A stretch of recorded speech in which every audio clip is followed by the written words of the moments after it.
그 후에 우리 아버지가 다시 가서 곡물을 조금 사오라 하시기로 우리가 이르되 우리가 내려갈 수 없나이다. 우리 막내 아우가 함께 가면 내려가려니와 막내 아우가 우리와 함께 가지 아니하면 그 사람의 얼굴을 볼 수 없음이니이다. 주의 종 우리 아버지가 우리에게 이르되 너희도 알거니와 내 아내가 내게 두 아들을 낳았으나 하나는 내게서 나갔으므로 내가 말하기를 틀림없이 찢겨 죽었다 하고 내가 지금까지 그를 보지 못하거늘 너희가 이 아이도 내게서 데려가려 하니 만일 재해가 그 몸에 미치면 나의 흰머리를 슬퍼하며 수월로 내려가게 하리라 하니 아버지의 생명과 아이의 생명이 서로 하나로 묶여 있거늘 이제 내가 주의 종 우리 아버지에게 돌아갈 때에 아이가 우리와 함께 가지 아니하면 아버지가 아이의 없음을 보고 죽으리니 이같이 되면 종들이 주의 종 우리 아버지가 흰머리로 슬퍼하며 수월로 내려가게 함이니이다. 주의 종이 내 아버지에게 아이를 담보하기를 내가 이를 아버지께로 데리고 돌아오지 아니하면 영영이 아버지께 죄짐을 지리이다 하였사오니 이제 주의 종으로 그 아이를 대신하여 머물러 있어 내 주의 종이 되게 하시고 그 아이는 그의 형제들과 함께 올려보내소서. 그 아이가 나와 함께 가지 아니하면 내가 어찌 내 아버지에게로 올라갈 수 있으리이까. 두렵건대 재해가 내 아버지에게 미침을 보리이다.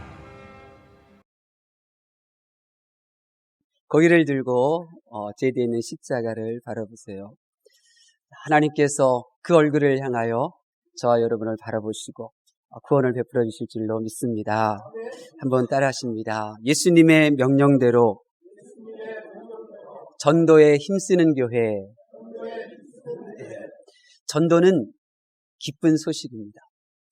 왜 전도가 기쁜 소식이냐? 죽어가는 일을 살리는 그러한 귀한 기쁜 소식이기 때문에 그런 것입니다. 여러분이 아무리 힘들어도 사람을 살려내는 이 복음을 전하는 이 전도에 힘쓰실 수 있기를 바랍니다. 오늘 본문에 보면 이 유다가 행하는 이 모습을 보세요. 33절에 보면 그는 이 아이는 나를 대신하여 놓아주시고 이 아이는 우리 아버지에게 보내시고 나는 대신에 당신의 종이 되겠습니다. 이렇게 말하고 있어요. 유다는 종의 그 비참한 이 삶의 자리로 내려가는 그 이유를 내가 그래야 나의 아버지를 살릴 수 있고 그리고 내가 이 동생을 살리는 그 길이라면 내가 기꺼이 그 길을 걸어가겠습니다. 그렇게 지금 요셉 앞에서 그의 마음을 표현하고 있는 것입니다. 어찌 보면 이 유다의 이 모습이 어리석어 보일 수도 있어요. 아니 분명히 베냐민의 잘못도 아닌데 우기면 뭔가 풀리지 않을까 하는 생각도 가져볼 수 있어요. 또 아버지가 요셉을 그토록 사랑했지만 요셉이 죽었을 때 슬퍼는 했지만 죽지는 않았잖아요. 틀림없이 베냐민도 그와 같을 것이다. 유다가 그렇게 생각할 수도 있어요. 그런데 유다는 이처럼 어리석어 보이는 이 행동을 합니다. 근데 여러분 성경을 보면요 17년 후에 이 유다가 어떻게 되는지 우리에게 분명히 보여주고 있어요. 17년 후에 그는 놀라운 복을 받습니다. 먼저 창세기 49장 8절에 보면 아버지 이 야곱이 유다를 축복하기를 너는 형제의 찬송이 될 것이다. 너는 내 손이 내 원수의 목을 칠 것이고 내 아버지 아들들이 너에게 절할 것이다. 이렇게 말해요. 무슨 말이에요? 한마디로 원수를 이긴다는 말씀. 야, 원수를 이긴다? 이거 얼마나 신나는 일입니까? 얼마나 신나는 일이에요. 근데 여러분 얼굴 보니까 여러분에게는 원수가 없나 봐요. 원수가 없나 봐요. 저에게는 정말 원수가 있어요. 저에게는 원수가 있어요. 저는 제 원수가 피곤이에요. 피곤해요. 그래서 제가 저녁 8시를 넘기는 경우가 극히 드물어요. 잠잠니다. 안 그러면 다음날 생활할 때 혼절할 것 같은 그런 상황이 벌어지거든요. 그래서 저는 일찍 자요. 그래서 너무나 아까워요. 저녁 시간. 그래서 하나님 앞에 기도하죠. 이 원수의 목을 내가 꽉 붙잡기를 원합니다. 그렇게 이제 기도를 해요. 여러분 많은 사람에게는 드러내지 않지만 원수가 있어요. 이 가난이라고 하는 이 원수, 이 질병이라고 하는 이 원수. 나는 정말 잘 관리를 한 것 같은데 뜻하지 않게 그렇게 벌어지는 그러한 좌절감들, 실패들, 이 죄들. 이 원수에게 휘달리고 고통당하고 있어요. 우리가 이 원수를 이기지 못하면 우리는 사랑하는 우리의 식구들로부터 그렇게 환영받지 못하는 존재가 돼요. 근데 이 유다는 이 원수를 이기는 복을 받았어요. 원수를 이기는 복을. 오늘 이 시간 여러분도 다 유다가 받은 이 원수를 이기는 복 여러분도 받으셔서 여러분을 괴롭게 하고 고통스럽게 하는 그 모든 원수를 짓밟을 수 있기를 예수님의 이름으로 축원합니다. 두 번째로 유다는 어떤 복을 받았느냐? 창세기 49장 9절에 보니까 너는 엎드리고 웅크리고 있는 수사자와 같고 암사자와 같다. 그런 복을 받았어요. 여러분, 노력하면 될까요? 안 될까요? 노력하면 시간이 좀 걸리고 고생스러워도 됩니다. 돼요. 조금 시간이 걸리고 더 많은 땀을 흘려야 되고 더 고통스럽지만 해야 돼요. 그런데 천부적으로 타고난 힘과 재능이 있다면 그 노력과 수고를 조금 덜 수가 있어요. 그래서 같이 노력을 해도 이 재능이 있는 사람은 같은 땀을 흘렸음에도 불구하고 결과가 확 좋아요. 얼마나 좋아요? 유다가 이런 복을 받은 거예요. 근데 유다가 받은 이 복은 유다만 받은 것이 아니라 유다의 후손들에게도 임하는 복이었어요.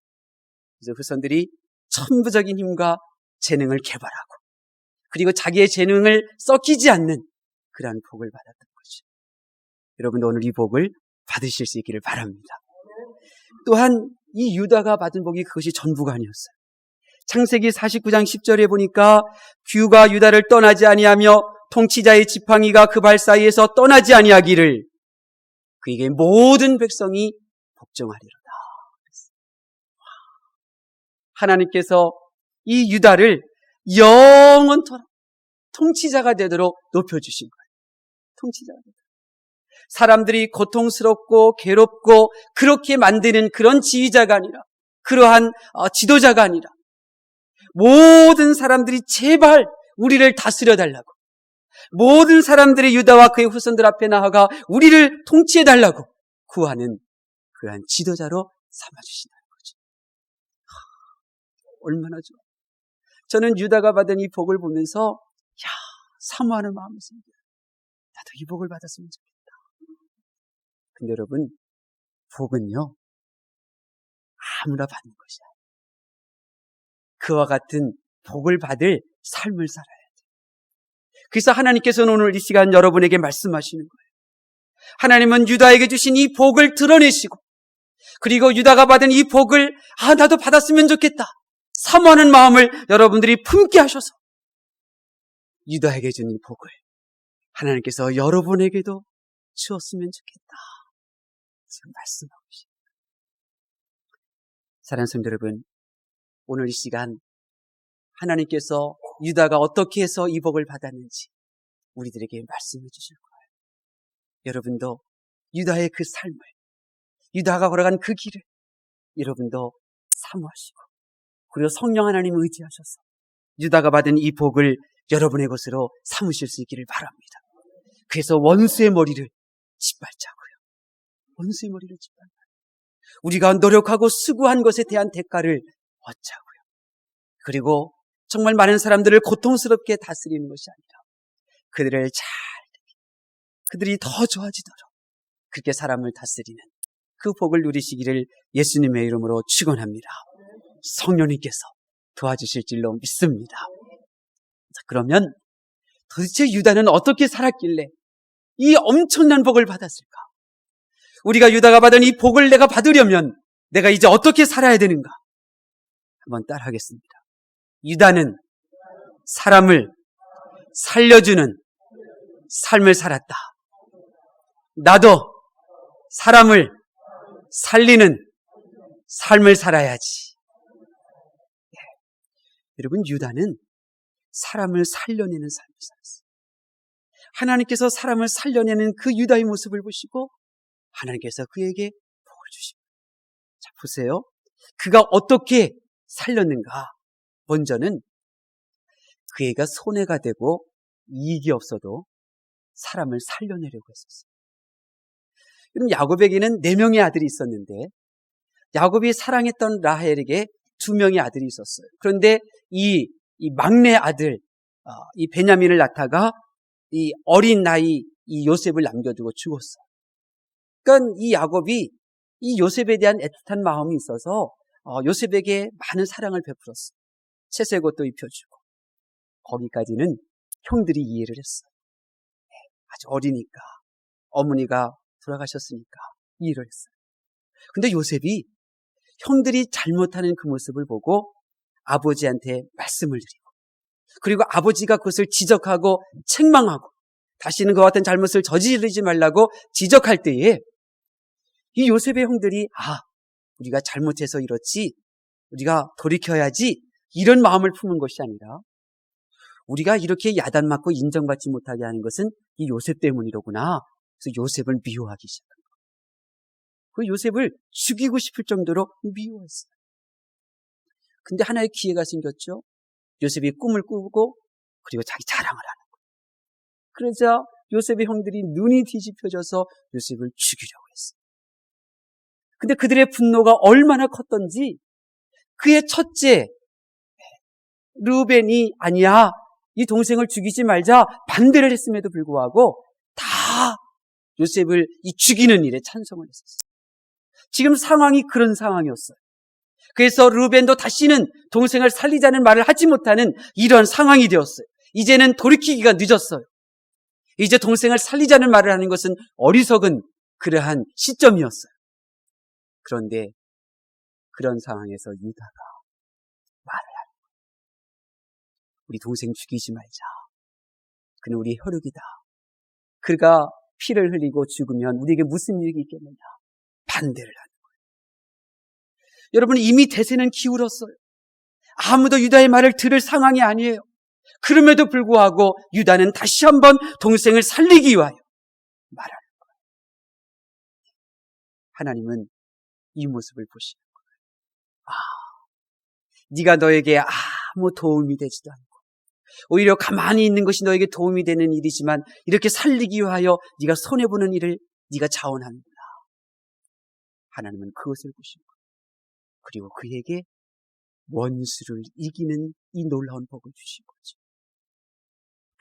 여러분도 이익이 있거나 없거나 사람을 살리는 하나님의 사람이 되실 수 있기를 바라요. 다른 하나는 이 유다는 어떻게 사람을 살리는 삶을 살았느냐? 사람을 살리기 위해서 자기의 체면도 내려놨어요. 여러분 우리 한국 같은 경우에는 외국 이 교회와 좀 더 다른 그 특별한 상황이 있는데 그것이 바로 체면이라는 거예요. 체면. 이 체면이 이 신앙생활하는데 많은 걸림돌이 돼요. 이 체면이 이 하나님처럼 예수님처럼 또 성령님처럼 그렇게 섬기고 자기 자신을 낮추는 이 일에 큰 걸림돌이 돼요. 그런데 이 유다라고 하는 이 사람은 자기의 체면을 구기더라도 사람을 살리는 일을 택했어요. 유다의 인생에 가장 큰 오점이 한 번 있었어요. 그 오점은 자신이 의도했던 일은 아니었어요. 그에게 삼형제가 있었는데 첫째 아들, 둘째 아들이 결혼해서 다 죽었어요. 그리고 그의 아내도 또 죽었어요. 그 슬픔을 위로받을 수 없는 상황 시점에 일하러 갔다가 변장하여 나온 그 여인을 보고 이제 관계를 가진 거죠. 법적으로는 문제는 없었어요. 근데 문제는 그 여인이 변장한 자부였다는 거죠. 변장한 며느리였어요. 그래서 사람들은 남편이 없는 이 여인이 임신을 했으니 돌로 쳐 죽이려고 했어요.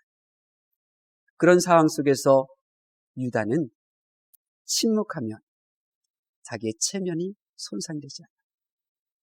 어차피 이 자부는 그의 집안의 골칫덩어리였어요. 첫째 아들과 결혼했는데 첫째 아들이 죽었어요. 또 그 자부에게 둘째 아들도 결혼시켜 주었는데 그 둘째 아들도 죽었어요. 이제 막내 아들 한 사람도 그 자부에게 또 져야 돼요. 결혼시켜야 돼요. 그리고 또 죽을 것만 같아.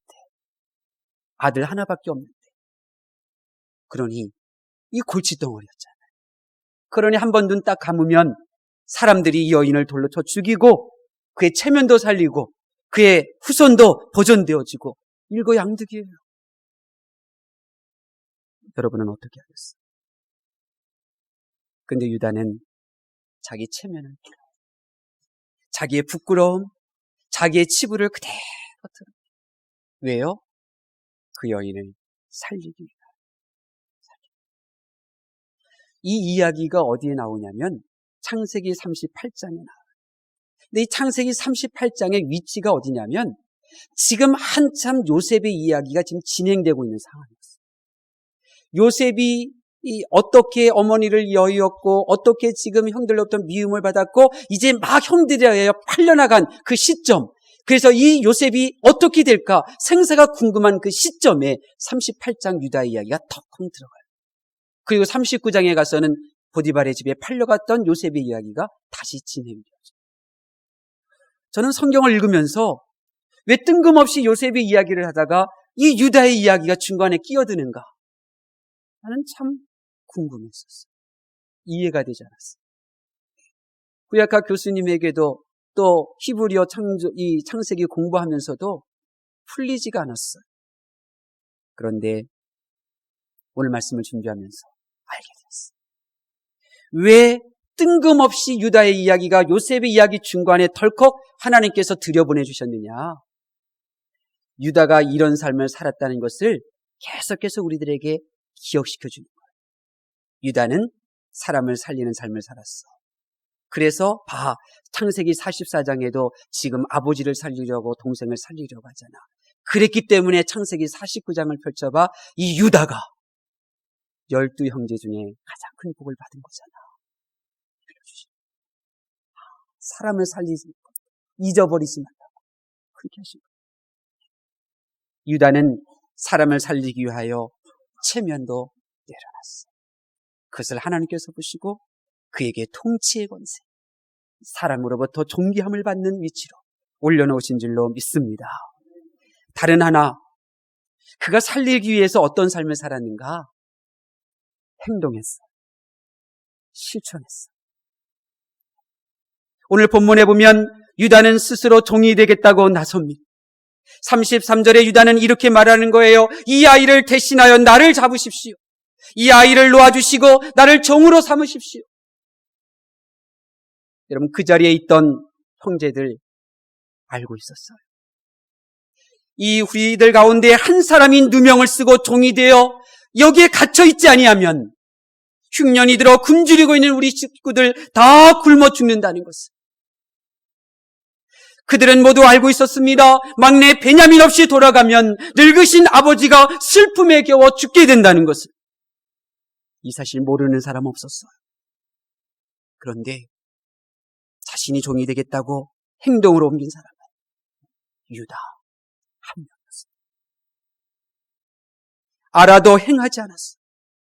자신의 두 아들을 걸고 베냐민을 데려오겠다고 약속했던 르우벤도 말뿐 지금 침묵하고 있잖아요. 알면서도 행한 사람은 딱 한 명, 유다. 그래서 하나님은 그의 후손들에게 너희는 사자와 같고 암사자와 같다. 그들에게 태어나면서부터 많은 재능들을 그들에게 허락해 주신 것입니다. 하나님의 말씀을 경청하는 성도 여러분, 여러분에게 묻고 싶어요. 여러분은 지금 살리는 삶을 살고 계십니까? 아니면 죽이는 그러한 삶을 살고 계십니까? 여러분 스스로 여러분의 말로 여러분의 기쁨과 하나님께 주신 그 평강을 살려내면서 살고 계십니까? 아니면 여러분의 입술로 그 모든 것들을 버리며 살고 계십니까? 여러분으로 인하여 배우자와 자녀의 믿음이 지금 살아나고 있습니까? 여러분으로 인하여 여러분 주변에 있는 사람들이 신바람 나고 이 세상 살만하구나. 이 세상은 참 좋은 사람들이 많구나. 이 세상은 하나님 잘 믿어보려고 하는 성도들이 있구나. 그들의 믿음을 살리고 있습니다. 저는 기도해요. 건강을 위해서요. 하나님, 저도 살려내는 자가 되기를 원합니다. 살려내는 자가 되는 거예요. 저 동시대의 사람들 가운데 정말 많은 사람들이 나 때문에 그들의 영혼이 살아나고 그의 인생이 살아나 하나님을 찬양하고 경배하는 사람이 되기를 원합니다. 우리 주변에는 나무에서 떨어져 나간 가지와 같은 인생을 사는 사람들이 많습니다. 아니, 자기 자신도 점점 말라가는 그 가지의 모습임에도 불구하고 그것을 외면한 채 그리고 포기한 채 살아가는 사람들이 너무나 많습니다. 여러분, 그들을 살려내고 싶지 않으십니까? 여러분, 주위에 사는 듯 하나 죽어가는 사람들을 살려보고 싶은 생각 들지 않습니까? 겉은 멀쩡한데 꿈이 말라가고 정말 부족한 것은 없는 것 같은데 그의 영혼은 메말라가고 살리는 말이 뭔지도 모르는 채 지금 그가 하는 말, 그가 하는 삶, 그가 사는 모든 삶들은 사람을 죽이고 있고 믿음을 죽이고 있는데도 그것을 모르는 채 살아가는 그들을 여러분 살려내고 싶지 않으십니까? 이 세상이 고통스러운 것은 살리고 싶어도 살리지 못하기 때문에, 이 세상에 소망이 없는 것은 죄는 살리고 의는 죽이고 있기 때문에 그래요. 이 세상을 향한 소망이 사라지고 있는 것은 다 알고는 있지만 안다고 말하지만, 새로운 것이 없다고 말하지만, 이미 들은 거라고 말하지만 이미 듣고 있고 이미 알고 있는 그것을 행하고 있지 않기 때문에. 저는 오늘 본문의 유다의 모습을 통하여 예수님을 봅니다. 이 아이를 내보내시고 나를 종으로 삼으소서. 예수님은 이런 분이셨어요. 예수님은 죄의 노예가 된 나를 자유하게 하시고 스스로 죄를 지시고 십자가에 묶이신 분이었어요. 예수님은 나를 살리시기 위하여 하늘 보좌 버리시고 종된 모습으로 이 땅에 오셨어요. 예수님께서는 나를 살리시려고 내가 받아야 될 비난과 조롱들, 내가 담당해야 될 그 십자가, 내가 묻혀 썩어져야 될 그 무덤 속에 예수님은 대신 자리하셨어요. 예수님께서는 생각만으로 저와 여러분을 구원하신 것이 아니에요. 어떤 사람들은 말해요. 예수님의 육신은 허상이었다고. 그 보이는 몸은 허상이었다고. 그래서 그분은 고통 없이 십자가에 못 박혔다고 말해요. 아니에요. 그분은 살을 찢기셨어요. 마지막 피 한 방울까지도 다 흘리시는 고통을 당하셨어요. 행동으로 저와 여러분을 구원하신 거예요. 그렇기 때문에 예수님을 믿는 사람들은 말만 하는 사람들이 아니에요. 예수님을 믿는 사람들은 아는 것으로 다 이루었다고 말하는 사람이 아니에요. 예수님을 믿는 사람들, 예수님을 사랑하는 사람들은 행동하는 사람들이에요. 그 말을 지키기 위한 사람이에요. 거리에도 나가는 사람. 이것이 믿음이에요. 믿음은 원망과 불평하는 말을 하지 않아요. 그래서 사람을 살려내죠. 어떤 상황 속에서도 믿음은 내게 주신 그 기쁨을 살려내는 거예요.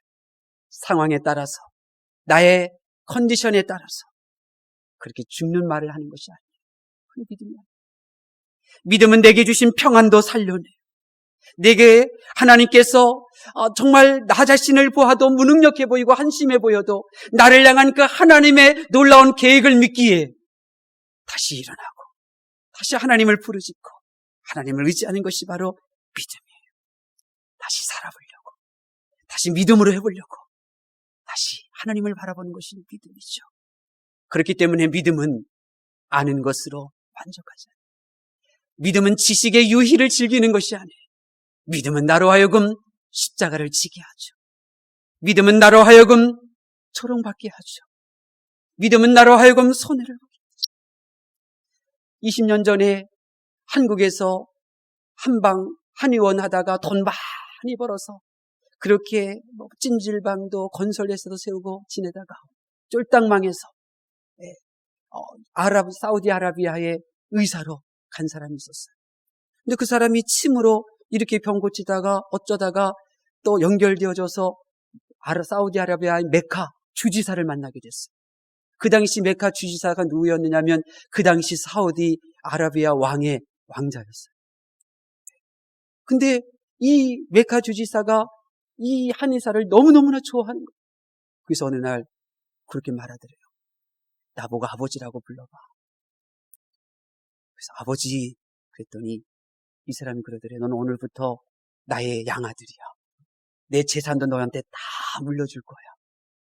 우리나라 그 당시 이명박 대통령은 대통령 전용기도 없었는데 그 사람은 전용기가 2대나 가지고 있었던 사람이거든요. 별장도 세계 좋은 곳에. 근데 이분이 어떻게 생각했냐면요. 내가 사우디 이 사람의 왕자가 되면 나 예수님 믿는 사람인데 나 그럼 이슬람으로 개종해야 되네? 싫다고 그랬대. 싫다. 여러분 이것이 믿음이에요. 이것이 믿음이에요. 믿음은 내가 손해볼 줄도 알고 내가 양보할 줄도 알고 내가 조금 뒤로 미룰 줄도 알고 믿음은 내가 힘들어도 감당할 줄 알고 이것이 믿음이에요. 여러분 이 믿음을 가지고 여러분이 유다가 받은 복을 여러분의 것으로 삼으실 수 있기를 바랍니다. 그러면 저와 여러분이 유다처럼 살리는 사람이 되려면 어떻게 해야 되겠습니까?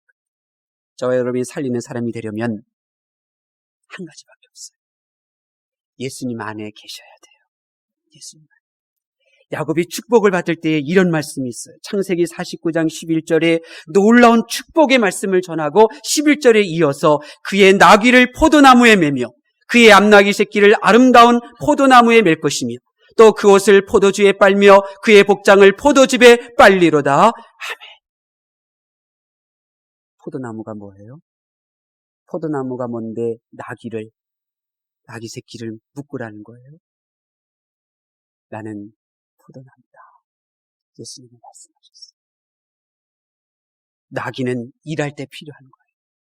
근데 일할 때 필요한 그 나귀를 포도나무에 매라는 것은 여러분의 일터를 예수님과 연결시키라는 거예요. 남나귀 새끼를 아름다운 포도나무에 맨다는 것은 가정도 자녀도 하나님과 예수님과 연결시키라는 거예요. 예수님께 묶여 있으라는 거예요. 예수님은 말씀하십니다.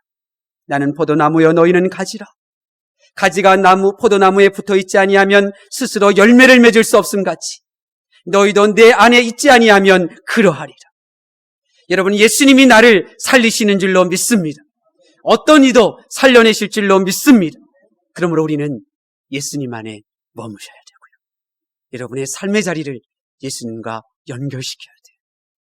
그리고 다른 하나는 정말 예수님이 나를 살리시는 분이라면 예수님을 전하셔야죠.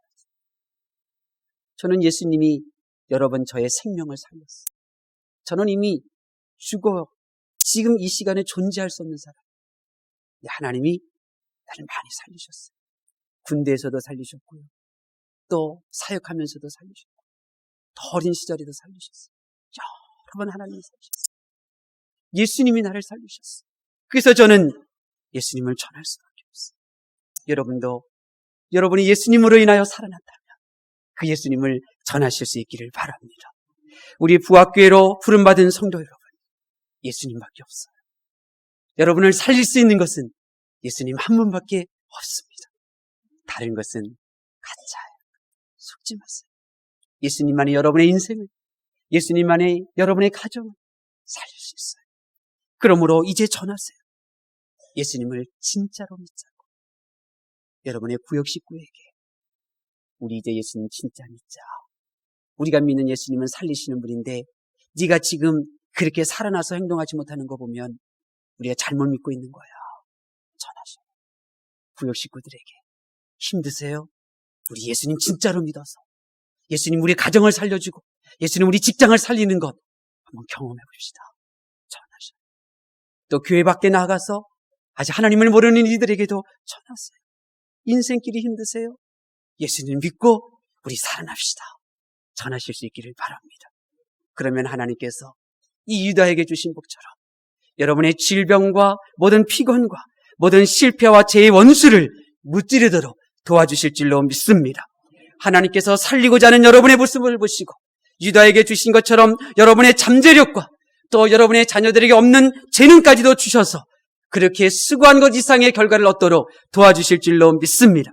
우리가 이렇게 살리는 삶을 살면 비록 사람들로부터 인정받지 못할 때도 있고 조롱받을 때도 있고 무시받을 때도 있지만 반드시 하나님께서 저와 여러분을 높여주실 줄로 믿습니다. 우리 다 함께 성령 하나님 의지하셔서 살리시는 삶을 살아 2014년도 이와 같은 복을 다 여러분의 것으로 삼기를 예수님의 이름으로 축원합니다. 기도하겠습니다.